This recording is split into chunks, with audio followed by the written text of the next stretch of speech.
Kaixo eta ongi etorri jakindunera. Gaur, zati honen azalera kalkulatuko dugu.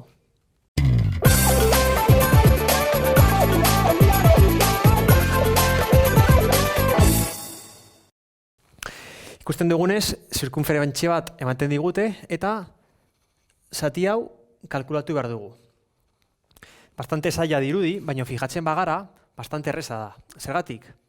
Ze esaten digute, honen erradioa 5 zentimetro dala, baina ni hau egiten badizuet,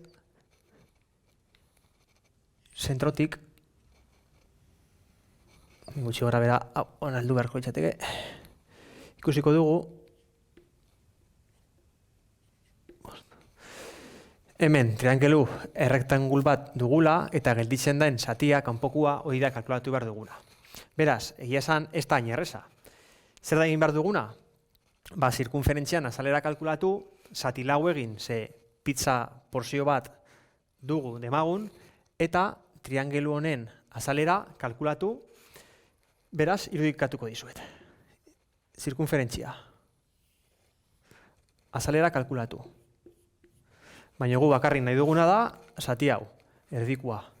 Beraz, zati lau egin beharko dugu, hau kalkulatzeko.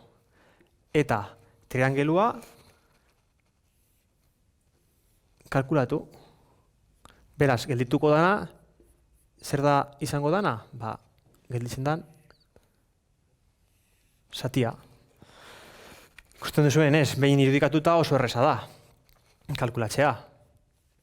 Gogoratu formulak zeintzuk dien. Zirkunferentzian formula, pi r ber bi. Ken, triangeluaren azalera, oinarria, b, bider, altuera, zati bi.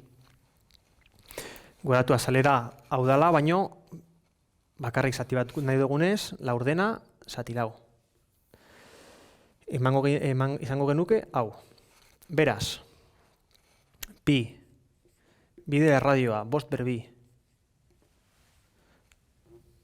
zati lau, ken, oinarria, 5,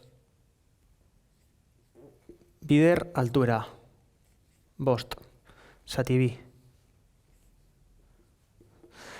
Hau egiten badugu ikusiko dugu, 26,76 zentimetro karratukoa dala.